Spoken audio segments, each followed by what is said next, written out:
Bienvenidos a Conexiones. Hoy vamos a hablar de las ciudades inteligentes.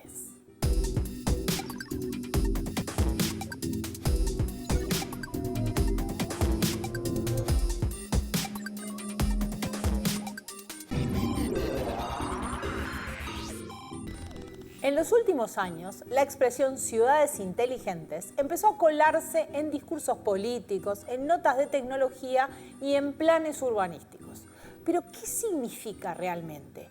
Más allá de las promesas futuristas, se esconde un concepto que aún muchos no comprenden del todo. ¿Cómo la tecnología puede transformar, o no, la forma en la que vivimos en nuestras ciudades?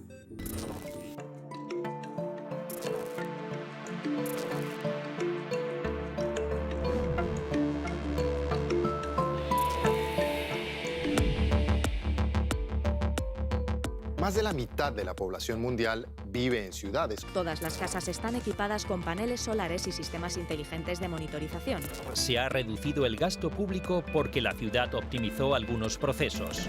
La ciudad registra el tráfico las 24 horas del día. Dubai has a real motivation to try to embrace cleaner energy. The line is envisioned as a giant glass and mirrored wall, 170 kilometers long. Una ciudad que tiene datos y que los puede utilizar para tomar decisiones informadas. It's a 2-kilometer-long chunk of downtown Copenhagen that serves as a testing area. Como el calor producido por los centros de datos incorpora el sistema de calefacción del distrito. No todas las soluciones se replican en todos los barrios.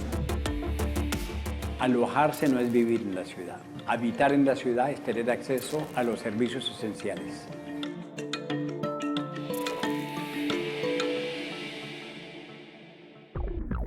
En 1960, el 34% de la población mundial, unos 3.000 millones de personas, vivía en ciudades. Hoy es casi el 60% de los 8.000 millones y se calcula que en 20 años sea alrededor del 70%. Esto nos obliga a repensar la forma en que vivimos en nuestras ciudades. Más de la mitad de la población mundial vive en ciudades o vivimos en ciudades y la cifra va en aumento. Eso trae grandes desafíos: más tráfico, más contaminación, más consumo de energía, de agua, más residuos. La lista es eterna. Se supone que las ciudades inteligentes o smart cities ayudarán a hacer frente a estos problemas. Por eso están surgiendo proyectos en todas partes: en Nigeria, en Corea, en India o en Malasia. El objetivo es conseguir que la ciudad piense por sí misma. Una ciudad que suele presentarse como a la vanguardia de las llamadas ciudades inteligentes es Dubái, un estado que ha invertido miles de millones de dólares en tecnología para su ciudad. What I'm seeing happen here in Dubai is actually very interesting. Dubai is using exponential technology to rethink how cities operate. Dubai has a real motivation to try to embrace cleaner energy. And so autonomous vehicles have a lot of potential in this area. Driverless cars are much better drivers than we humans are. So they don't need to be as big. They can be smaller, they can be lighter in weight, they can be electric powered, and they're going to have fewer accidents. There's great potential here to not only make things more efficient, but to also make things greener.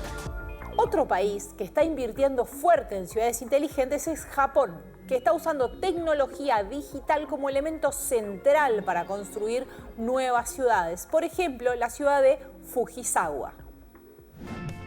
Construida en un lugar que ocupaba una antigua fábrica de Panasonic, esta nueva comunidad es el hogar de unas 2.000 personas. Todas las casas están equipadas con paneles solares y sistemas inteligentes de monitorización. Esto permite a los residentes hacer un seguimiento de su consumo de energía tanto en el hogar como en la comunidad.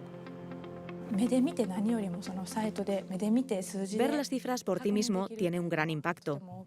Te anima a ser más cuidadoso con las acciones ecológicas. Al tratar de reducir los niveles de CO2, los residentes pueden obtener recompensas por sus buenas acciones ecológicas. También se les anima a utilizar la bicicleta y a compartir vehículos eléctricos. A diferencia de otros proyectos de ciudades inteligentes centradas en la tecnología, allí lo primero que se tuvo en cuenta fue a los propios residentes. Los planificadores proyectaron una visión a largo plazo de 100 años y consideraron cada aspecto de sus vidas, desde la energía a la seguridad, la movilidad, el bienestar, la comunidad y también las emergencias. Uno de los proyectos más ambiciosos y con más repercusiones es The Line, la línea, una enorme ciudad lineal que está planificando Arabia Saudí y es uno de los proyectos preferidos por el príncipe Mohammed bin Salman. The Line. Instead of communities sprawling outward from a central location, they would be built vertically and arranged, well, in a line, hence the name. Even though the vision for the city stretches 170 kilometers, it would do away with cars entirely and instead be connected by high-speed rail that would travel the entire length in just 20 minutes. And each individual community would be largely self-contained so that almost anything you could need, be it a school, a doctor, or a quick meal, would be only a 5-minute walk away. The government says the line will run on 100% clean energy and make extensive use of sensors and AI to manage the city's services. And all of this is supposed to be nestled in the pristine natural landscape of the Tabuk province with minimal impact on the environment. Now the Saudi Crown Prince Mohammed bin Salman has revealed grandiose renders of what the city will look like to match the grandiose plans. The line is envisioned as a giant glass and mirrored wall, 170 kilometers long, 200 meters wide, and 500 meters tall. That's taller than the Empire State Building. It would have greenery stretching along the top, an open-air ventilation system to help maintain an ideal climate year-round, and it would house up to 9 million people.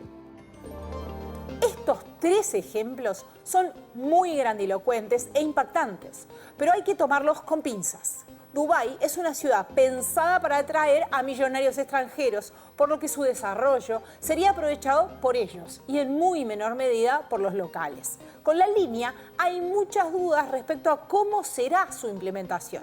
Fujisawa, por otra parte, es una pequeña ciudad creada desde cero y no parece un modelo que pueda ser replicado en enormes ciudades de hoy. Pero hay otros ejemplos. En la ciudad española de Santander se ha reducido el gasto público porque la ciudad optimizó algunos procesos. Las zonas verdes solo se riegan cuando están secas y los botes de basura se vacían cuando están llenos. En Helsinki, la basura se succiona a vertederos subterráneos, menos ruido por los camiones y menos emisiones contaminantes. En Río de Janeiro, los habitantes pueden participar en la estructuración de su barrio. La aplicación Smart Favela muestra un modelo tridimensional de los barrios pobres. Cuando los urbanistas quieren implementar nuevas ideas, se visualizan en la aplicación y los ciudadanos pueden votar a favor o en contra. En Palo Alto, en Estados Unidos, la agotadora búsqueda de parqueadero es cosa del pasado. Los espacios tienen sensores que informan cuándo están libres. La ciudad registra el tráfico las 24 horas del día. Y en la ciudad alemana de Darmstadt, una red de sensores controla la calidad del aire y envía los valores a un centro de datos. Ahí se calcula la concentración de partículas nocivas y se reportan los casos de alta contaminación. Pero seguro, muchos de ustedes se están haciendo una pregunta. ¿Qué es una ciudad inteligente? ¿Qué rol tiene la tecnología en ella? Alejo Silva Rey, docente e investigador de la Universidad Católica, nos ayuda a entenderlo. Yo creo que lo podemos definir como una ciudad que busca de alguna manera el bienestar para sus ciudadanos y para muchos autores el dinamizador principal de ese bienestar es un elemento tecnológico, digamos. Los modelos más exagerados, como el de Dubái y Arabia Saudí, muestran aparatos y dispositivos. Pero la verdadera clave de las ciudades inteligentes es algo que no está a simple vista. El secreto está en los datos, ¿no? Es en la cantidad de datos que puedo tener sobre una ciudad y cierto comportamiento ciudadano, cierto comportamiento de ciertos servicios que se le brinda al ciudadano, qué cantidad de datos podemos tener en tiempo real e históricos para de alguna manera utilizarlos en el proceso de gestión de esa ciudad. Entonces creo que si uno puede resumir de alguna manera, la tecnología se aplica para recabar datos y tomar decisiones informadas en base a esos datos. Y hoy en día, si estamos hablando de inteligencia artificial, machine learning y todo ese tipo de abordajes que hoy son mucho más, se escuchan mucho más, bueno, hay una posibilidad también de predecir ciertos comportamientos ciudadanos y tomar acciones futura, si se quiere, o construir escenarios a futuro. Creo que ahí está como el secreto de una ciudad inteligente, ¿no? Una ciudad que tiene datos y que los puede utilizar para tomar decisiones informadas. Usar datos para mejorar la vida de la gente puede sonar un poco abstracto, pero ¿qué quiere decir de forma más concreta? Cuando uno, por ejemplo, habla de cámaras de videovigilancia, bueno, lo que está teniendo ahí es una serie de datos que uno debe interpretar de alguna manera para favorecer la seguridad del ciudadano dentro de esa ciudad inteligente. Lo mismo en gestión de tráfico, ¿no? Tenemos ciertas cámaras que toman el tráfico y que le van diciendo, bueno, hay que tomar una decisión que puede ser, por ejemplo, cambiar los patrones de uso de semáforos, modificar de alguna manera o enviar a una persona que pueda derivar el tránsito, o se puede hacer en ciudades con otro tipo de infraestructura, por ejemplo, apagar o prender carriles de una autopista para, de alguna manera, canalizar el tráfico por un lugar concreto o particular. Lo mismo está con todo lo que es la gobernanza digital o los trámites en línea. Eso también es tecnología, también beneficia al ciudadano, pero hay una serie de datos que primero tenemos que tomar para entender qué podemos y qué debemos digitalizar y qué no, porque tampoco es aplicar por aplicar tecnología, sino comprender de alguna manera qué cuestiones podemos digitalizar, de una manera que esa gobernanza realmente sea un apoyo para el ciudadano y una complicación. Si los datos son una de las claves de una ciudad inteligente, obtener los mejores se convierte en algo fundamental. Por ejemplo, como parte de su política ambiental, que incluye el objetivo de ser una ciudad neutra en carbono para los próximos años, Copenhague implementó algo llamado Street Lab, o laboratorio callejero. Contrary to how it sounds, the Street Lab really isn't a laboratory. It's a 2-kilometer-long chunk of downtown Copenhagen that serves as a testing area. Placing a lab such as this downtown in a real urban environment makes it very realistic. Everything we're testing here will be able to survive in other parts of the city and will be able to be scaled to a city-wide level. This is a new generation of technology that makes it possible to measure air quality by a sensor. And now we're looking into mounting sensors actually on a Google Street View car to make it possible to measure each and every street of Copenhagen. With these sensors, the city can better locate the source of pollutants to help improve overall air quality. Otro factor importante en una ciudad inteligente es la eficiencia energética. Y en ciudades como Copenhague o como Estocolmo, en la que a veces hace mucho frío, uno de los puntos críticos es la calefacción. Por eso, una ciudad inteligente también involucra un manejo inteligente de los picos de demanda energética. To cut down on their consumption, Copenhagen uses one of the world's largest and most successful district heating systems. It works by using a network of pipes to capture leftover heat from electricity production, then delivers that heat to homes across the city. 99% of all households in Copenhagen are linked to our very efficient district heating system. Esta empresa de almacenamiento de datos lo incorpora al sistema de calefacción del distrito, gracias a esta instalación de bombas financiada dentro del proyecto. Tenemos un centro de datos más ecológico. En lugar de dejar que el calor se pierda en el aire, recibimos dinero de la empresa de calefacción porque nos compran nuestra energía. En 2019, la red de calefacción urbana fue capaz de calentar 30.000 apartamentos, gracias al calor recuperado del data center, de los supermercados e incluso de los crematorios. Más allá de toda la tecnología y los datos que se obtengan, es importante tener en cuenta que las ciudades son entidades muy complejas y es importante abordarlas desde esa complejidad. El primer tema, la tecnología aplicada sobre una disciplina concreta en ciudades generalmente no funciona. Se requiere una captación de datos en diferentes dimensiones y nunca perder de vista factores culturales y propios de esa ciudad que pueden para hacer un plan de movilidad, y a partir de ahí comprender cómo se está expandiendo, cómo está pasando, qué es lo que le gusta hacer a la gente y cómo lo quiere hacer y cómo lo hace históricamente y cómo podríamos ayudarlos a que lo haga diferente. Eso también es importante, ¿no? Cómo hacemos ese cambio, ¿no? Si se quiere, de paradigma interno dentro de la ciudad. Y ahí los datos son claves, ¿no? Unos datos uno puede tomar decisiones informadas, puede colaborar, puede ayudar, pero bueno, esos datos captados desde una manera diferente, ¿no? Vamos a tener correlaciones que no necesariamente son válidas para esa ciudad. En una ciudad no solamente hay calles, casas, calefacción y electricidad. Hay gente, hay cultura, hay identidad. Cada ciudad tiene sus problemas específicos. Por eso, por más que haya muchas y muy buenas ideas aplicándose en el mundo, es clave tener en cuenta las características de cada ciudad. Uno analiza, por ejemplo, modelos del 2015 del desarrollo sostenible de las Naciones Unidas, que son buenísimos, pero que necesariamente son modelos que se tienen que implementar en varias ciudades, con culturas completamente distintas, con miradas distintas, con problemáticas distintas. Entonces ahí aparecen otros conceptos que son más como localistas, donde debemos imponer estas cuestiones que difieren de cada ciudad y que probablemente cada ciudad necesita un abordaje distinto para entender dónde está esa vulnerabilidad de los ciudadanos, cómo se pueden solucionar y todo lo demás. Montevideo lleva muchos años incorporando tecnología y uso de datos para la planificación urbana. E incluso ha ganado premios a nivel regional y ha sido finalista a nivel mundial. Juan José Prada, director de la Gerencia de Tecnología para Ciudades Inteligentes de la Intendencia de Montevideo y docente de la Facultad de Ingeniería, nos habla sobre esto.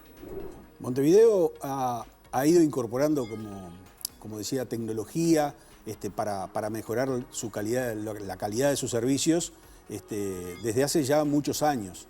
Por ejemplo, el Centro de Gestión de Movilidad ha permitido tener en un lugar centralizado información en tiempo real de lo que está sucediendo en la ciudad en temas de movilidad.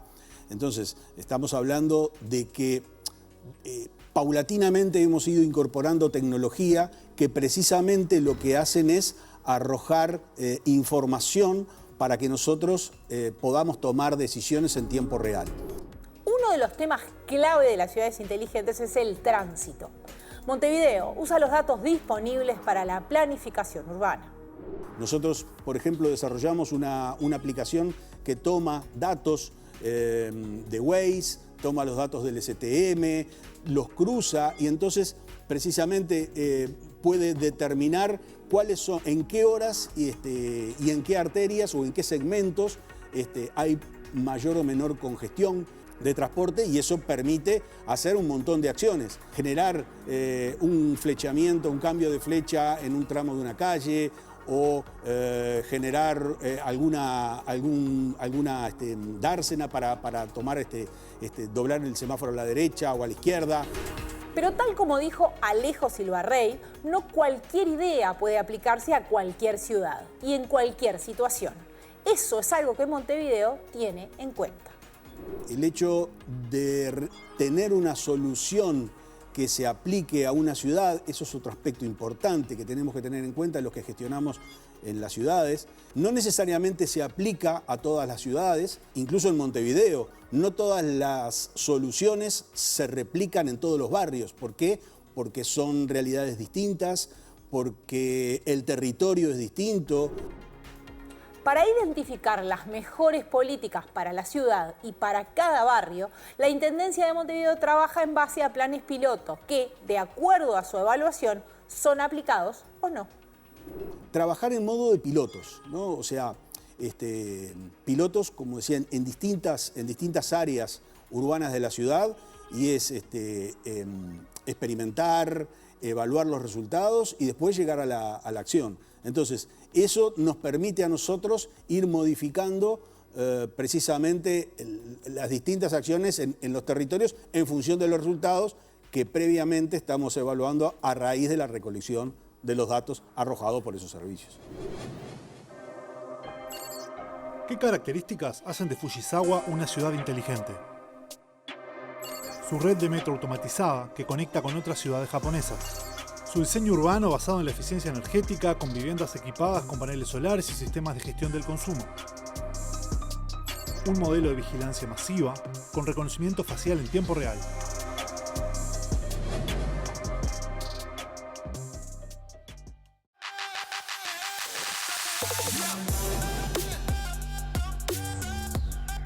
Fujisawa Sustainable Smart Town, o Ciudad Inteligente Sostenible de Fujisawa, es una ciudad inteligente construida sobre el terreno de una antigua fábrica de Panasonic al suroeste de Tokio. Allí, las viviendas están equipadas con paneles solares, baterías domésticas y sistemas que permiten a los residentes monitorear y reducir su consumo de energía y agua. La ciudad también promueve la movilidad eléctrica y los espacios compartidos, buscando un estilo de vida más conectado, limpio y colaborativo. Seguimos en Conexiones. Tan importante como tener datos es tenerlos abiertos a la ciudadanía. Y ojo acá que hay un tema de democratizar esos datos también, ¿no? Que los datos sean abiertos y que de alguna manera permitan cierta transparencia al ciudadano, porque si no tiene datos que no los viabiliza o no los muestra al ciudadano, puede generar el efecto contrario, ¿no? Entonces la transparencia es un elemento clave en esto de las ciudades inteligentes también, ¿no? Que, o sea, va como apadrinado, si se quiere, un poco de los datos abiertos. Ya se ha demostrado en casos en otras ciudades donde captar datos, tener información, pero de alguna manera no presentarlas o no informarlas al ciudadano, genera un efecto contrario, ¿no? Como de desconfianza. La participación y el acceso a los datos son fundamentales para una ciudad inteligente y Montevideo ha desarrollado varias herramientas en este sentido. Si decimos que pensamos en una ciudad inteligente con el centro en el ciudadano, lo que queremos es generar mecanismos que involucren al ciudadano en la definición de las políticas públicas que nosotros llevamos adelante. Entonces, tenemos herramientas, plataformas para que los ciudadanos generen debate público, generen acciones, propongan ideas, en fin, que es Participa Montevideo.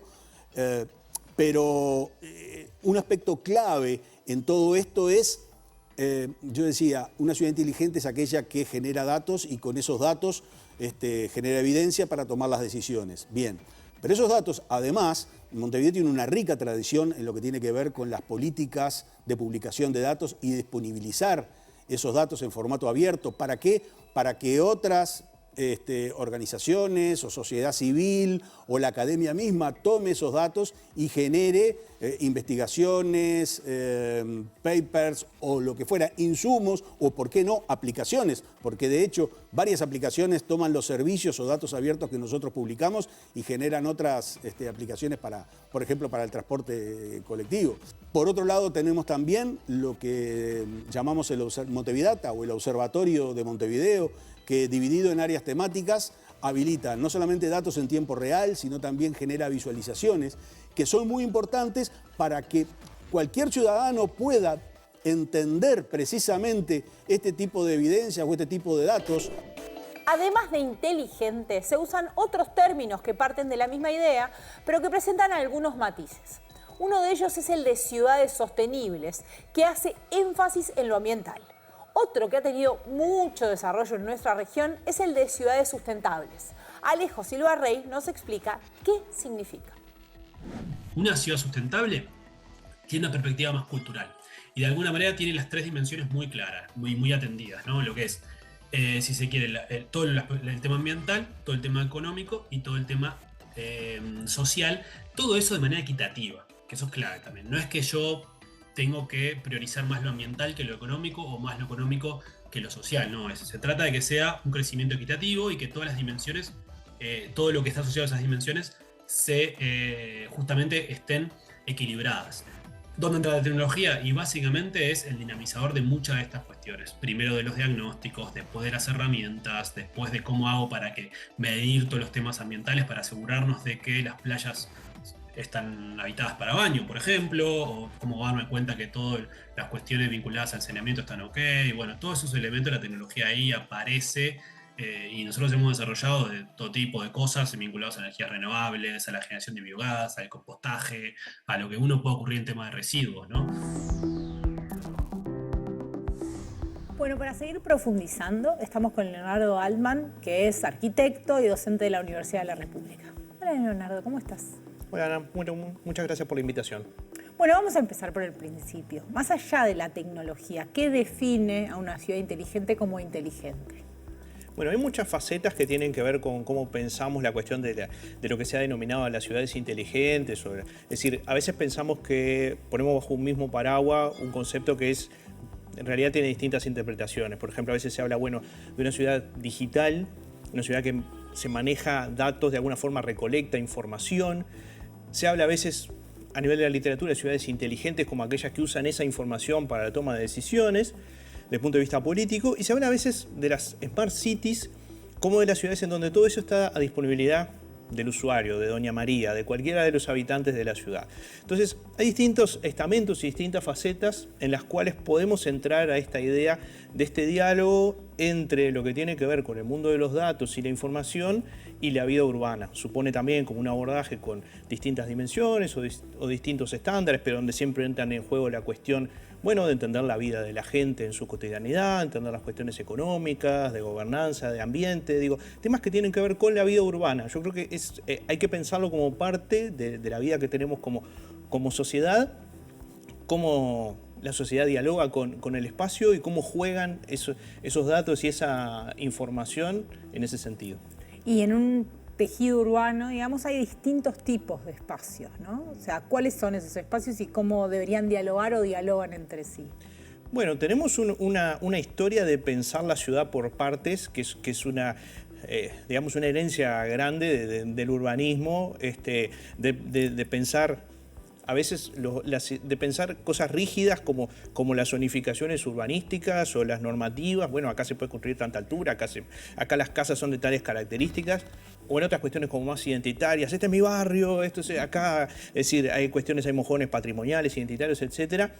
Y hay otros fenómenos que tienen que ver con cómo la gente circula por distintos motivos, en distintos episodios y en torno a distintos factores por la ciudad que también hacen a esos territorios. Y ahí entramos en dimensiones que quizás son más conocidas para la cuestión de la vida contemporánea, es decir, bueno, las grandes aglomeraciones o la cuestión metropolitana, donde las distancias entre donde vive, no solo donde vive uno y trabaja uno, es decir, esa relación pendular no existe hoy solamente como un modo hegemónico, hay otras que tienen que ver con cultura, con cuidados, con otro tipo de dimensiones que exceden solamente pensar voy de mi casa al trabajo, sino que generan otro tipo de circuitos en la ciudad que tensionan toda esa herencia que traemos de pensar, bueno, la ciudad por partes, porque alguna vez la pensamos por partes y se ejecutó por partes y superponemos nuevas capas, nuevos estamentos a eso también. Y en ese ejecutar la ciudad por partes también la ciudad es como un espacio donde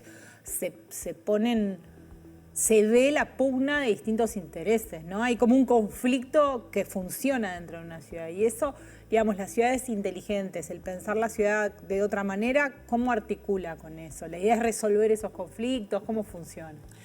Ahí la cuestión creo que está dada por un tema también que tiene que ver con quién maneja y cómo la información que vamos generando y que se utiliza, ¿no? Yo decía, bueno, esos estamentos entre si la información es utilizada por los tomadores de decisiones o son datos que están al alcance de las personas en su vida cotidiana. A veces quizás lo que estamos más acostumbrados a pensar como una cuestión asociada a la ciudad inteligente o a la Smart City es el tema de la mejora en la movilidad, en el flujo de transporte. Entonces ahí tenés cómo esto incide con diversos factores o no. Vos podés tener una aplicación que te puede decir en cuánto va a pasar el próximo ómnibus, pero si para llegar a esa, si no hay un refugio peatonal adecuado, si las veredas por las que tenés que transitar desde tu casa hasta ahí no están en condiciones, es decir, si hay un entorno de inseguridad en torno a ese lugar, etcétera. Hay un montón de factores que van más allá. Si yo puedo tener la aplicación que no te falle ninguna vez de cuándo va a venir el ómnibus, pero hay otros factores en el entorno que lo condicionan. Lo mismo con otros aspectos que otras ciudades han manejado con la mejora de la gestión de los residuos también.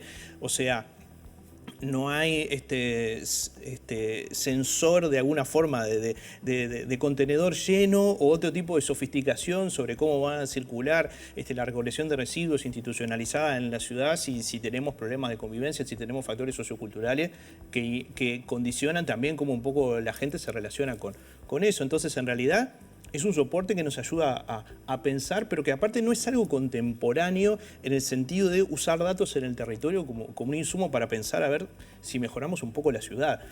En el siglo XIX en Inglaterra hubo un personaje que se llamó Charles Wood, que hizo lo que llamó el mapa de la pobreza de Londres, que el tipo básicamente lo que hizo fue, hoy diríamos, un sistema de información geográfica, o sea, le pintó por colorcitos a la ciudad según las características de las condiciones de vida de sus habitantes, ¿no? O sea, de si vivían en una casa hacinados, si la persona, no sé, había muchos niños, si el jefe de hogar o quien fuera en la casa había estado preso. Es decir, un montón de situaciones que tenían que ver con... Y lo dispersó en el territorio y mostró de alguna manera la desigualdad socioterritorial en el espacio, ¿no? Es decir, eso pasó en 1890. Digo, ¿cuánto de eso traemos a la hora de pensar? Si tenemos un acumulado grande de pensar fenómenos sociales en el territorio. El tema es que, bueno, cada época trae las herramientas, la tecnología, las capacidades y nos interpela también con cómo utilizar eso. Porque además el desafío, lo hemos visto en otros programas, en otros temas, pero está el desafío de que la tecnología colabore con democratizar las cosas y no con profundizar las mismas desigualdades que ya traemos, en este caso en las ciudades, en esto que vos hablabas.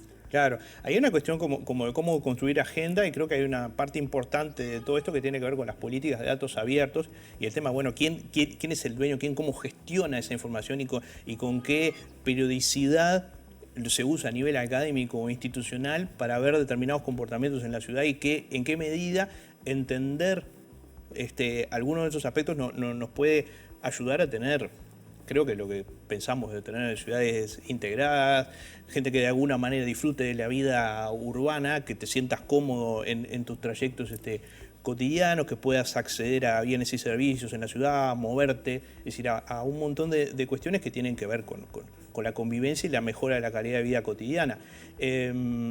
Pero sí, sobre todo tiene que ver con esta cuestión de quién usa y cómo la información que generamos, que también es un tema central en esto y en las políticas de datos abiertos, y en el tema de cómo geolocalizamos algunos datos también, y cómo mucha de la información que a veces recaban organismos públicos termina siendo puesta también a la hora de pensar estas políticas, que tiene que ver con un poco salir de esta idea de pensar que las estadísticas son solo el censo o la encuesta que hace el INE, sino pensar que toda una política en base a registros administrativos, en donde, bueno, se relacionan estas cuestiones que vos puedas contar cuánta gente está en el sistema educativo, no solo por cuánta gente contesta en la encuesta de hogares o en el censo si alguien va a la escuela, sino por pensar, bueno, los registros del sistema educativo, o de pensarlo desde otro punto de vista, que sería, bueno, con el transporte interurbano también, vos podés pensar en el uso de la tarjeta, por ejemplo, que ha sido bastante utilizado para pensar alguna de los intentos o de las reformas de transporte público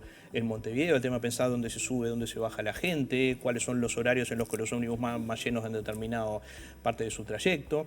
Yo creo que hay un montón de cosas que nos pueden ayudar. El tema es que hay otras que están por afuera de eso, que son un poco las que hablábamos la otra vez, que son como insustituibles, más allá de la sofisticación de la tecnología, que tienen que ver con estas interacciones, con los patrones socioculturales, con la materialidad de ciertos fenómenos, que de alguna manera también ponen en cuestión como esa especificidad de que somos, a pesar de que tengamos esos datos, que tengamos esa información, bueno, somos ciudades, somos sociedades también que tenemos nuestra historia y vamos hacia en ese contexto. ¿Y eso cómo juega, por ejemplo, en el análisis del acceso a los servicios, ¿no? Que algunas veces, si uno lo piensa solo desde los datos, puede tomar ciertas decisiones, pero ciertas identidades hacen que uno tenga un uso de la ciudad diferente, por ejemplo, al que viendo los datos puede surgir.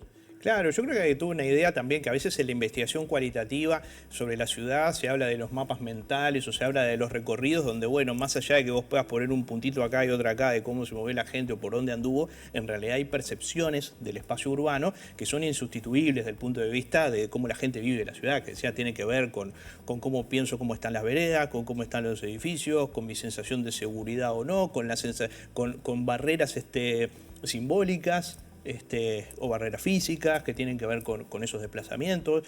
Yo creo que ahí toda la agenda que se ha planteado en los últimos años, que tiene que ver con pensar la ciudad desde el punto de vista de género y generaciones, ha interpelado mucho eso, que bueno, en pensar los movimientos a distintas velocidades, pensando en la gente que tiene dificultades de desplazamiento, pensando en cómo se mueve la ciudad, quien va con un carrito con un niño, pensando que cuando haces una rampa accesible, después tiene que seguir una vereda que esté en condiciones, pensando en distintas posibilidades de transporte multimodal, que eso también puede hacer, la típica acá en otros países, que vos te puedas pasar de la bicicleta al tren, por ejemplo. Es decir, hay un montón de cuestiones que van más allá de esa información que territorializamos o que ubicamos y que tienen que ver con cómo somos como ciudades, porque también otra cosa es, a veces cuando miramos con qué parámetros medimos esta supuesta inteligencia de las ciudades, lo hacemos con parámetros también pensando en otros estándares de otras configuraciones de estos rankings, ¿no? Te dicen, bueno, Zurich, Copenhague, Oslo, ¿no? Las ciudades principales en temas de inteligencia. Digo, yo creo que hay que pensar en ver cuáles son las especificidades que hay ahí. Entonces lo que me devuelve es un poco pensar, bueno, y nosotros con nuestra trayectoria, con nuestras dificultades, con lo bueno y lo malo de este acumulado histórico de las ciudades, en el caso nuestro, de las ciudades uruguayas, ¿cómo lo ponemos al servicio efectivamente de tener ciudades integradas? Y es un desafío extra Pienso en algunos ejemplos de ciudades inteligentes que son ciudades pensadas desde cero. ¿Es un desafío extra o cómo se hace cuando la ciudad ya existe, cuando ya tiene un montón de decisiones tomadas para ir hacia un lugar como ese que vos describís? Bueno, ahí hay una cuestión de pensar que siempre la ciudad es una suma de épocas, digamos, ¿no? Es decir, es una construcción colectiva de una suma de épocas. Entonces vos tenés como una cuestión estratigráfica con varias capas y bueno, hay que superponerle una más que tiene que ver con cómo trabajar este tema de los datos en ese sentido.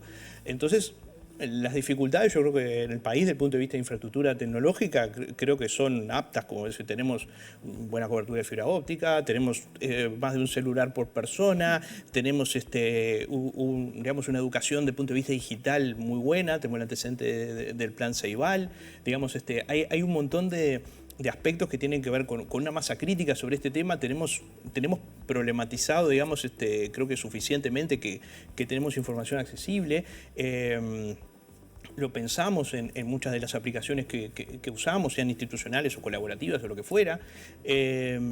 Ahí es también una decisión de políticas. Ahí es necesario como encontrar cuál es el espacio para que los modelos de desarrollo de la ciudad y de la zona metropolitana estas cuestiones empiezan a entrar en juego, porque ahí hay un tema de gobernanza que también es como muy extendido en el mundo del urbanismo, que capaz que acá en Uruguay no lo tenemos todavía problematizado lo suficiente, que tiene que ver con que las áreas metropolitanas, las grandes aglomeraciones donde la vida cotidiana supera límites administrativos, necesitan arreglos institucionales complejos, que son entre jurisdicciones y entre niveles de gobierno.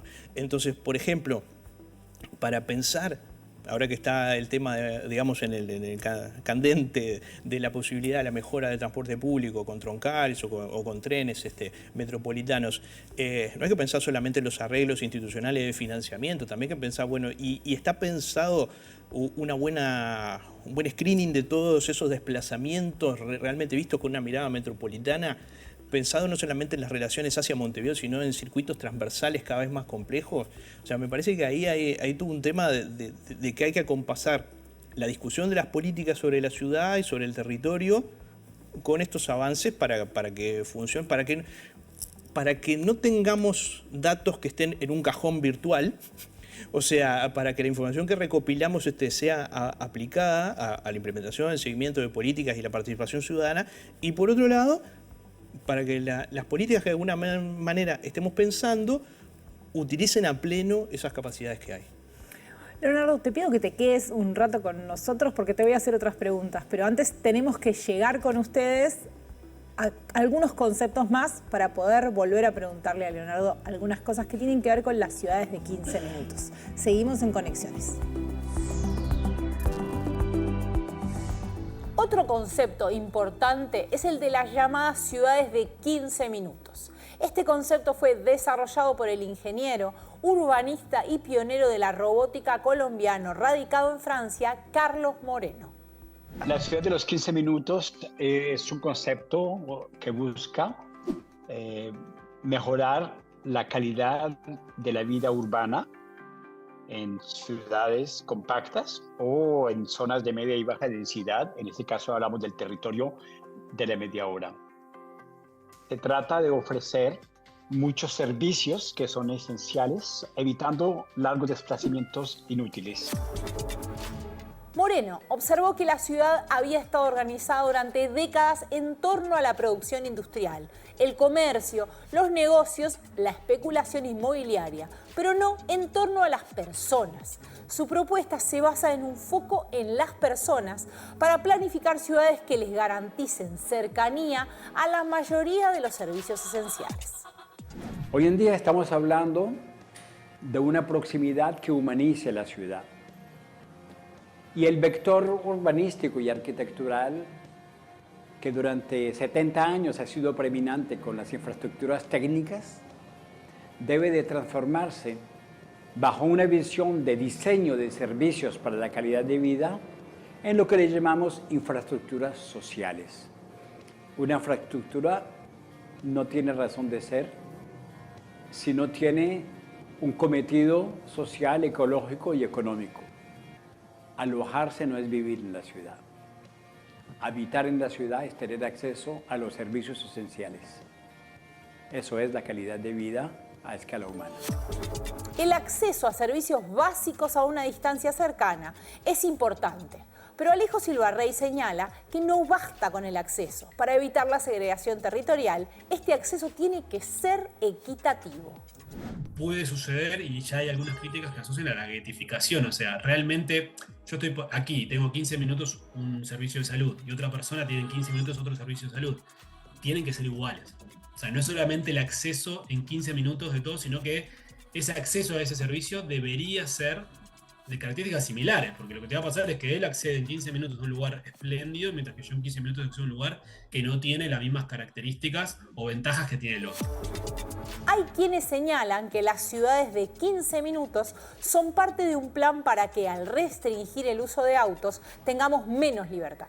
Pero las ciudades de 15 minutos vienen a devolvernos una libertad, la libertad de movernos sin depender de un auto y reduciendo la contaminación. Creo que lo importante acá es que en una ciudad autocentrista, donde el derecho lo tenía siempre el auto, cualquier cuestión que hagamos en términos de movilidad activa, estamos devolviendo derechos. Muy diferente a lo que se entiende ahí, que uno como toda la vida acostumbrado a su auto y a poder moverse a un lado, entiende, me están atentando contra mis derechos, pero en realidad es al revés. No, es todo lo contrario. Estamos devolviendo un derecho de ocupar un territorio y que ese espacio, digamos, esa calle, pueda ser un espacio realmente público, porque hoy en día no es público, es del auto.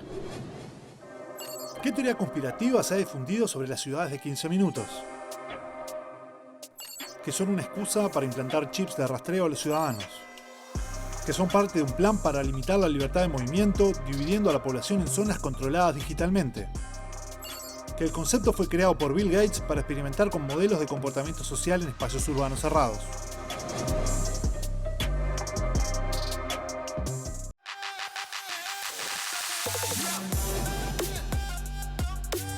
La teoría conspirativa más extendida sobre las ciudades de 15 minutos sostiene que no se trata de un modelo urbano sostenible, sino de un plan encubierto para restringir la movilidad de las personas. Según esta narrativa, se establecerían zonas en las que los ciudadanos no podrían salir sin autorización y estarían controlados mediante tecnologías como cámaras, sensores o incluso permisos digitales. Esta idea ha sido promovida por grupos que también son negacionistas del cambio climático y opositores a las políticas públicas verdes, mezclando elementos reales del urbanismo con interpretaciones extremas y sin base, e incluso muchas mentiras. Bueno, como les prometimos, estamos otra vez con Leonardo Altman para hablar específicamente de las ciudades de 15 minutos. ¿Qué es una ciudad de 15 minutos? Bueno, una ciudad de 15 minutos se supone que tiene que ser un entorno urbano en el cual uno puede acceder a distintos bienes y servicios y mercado de trabajo u otras cuestiones que tienen que ver con la vida cotidiana en un entorno que esté a una distancia caminable de alguna manera de 15 minutos. Creo que es un concepto que está bueno como armarlo y desarmarlo del punto de vista de a qué ciudad nos estamos refiriendo con esa idea de la ciudad de los 15 minutos. Porque además que todos podamos llegar a determinados lugares o servicios en 15 minutos no significa que estemos en pie de igualdad, que seamos iguales. No significa igualdad y no garantiza una ciudad integrada. Porque no es lo mismo los 15 minutos acá en el centro de la ciudad que los 15 minutos en la periferia o que los 15 minutos en un barrio residencial de baja densidad. Es decir, son lugares donde las veredas son de pasto. Es decir, no es lo mismo tampoco, como decíamos, en una periferia o en un asentamiento. En una ciudad de 15 minutos o en un barrio donde hay problemas de convivencia, ¿no?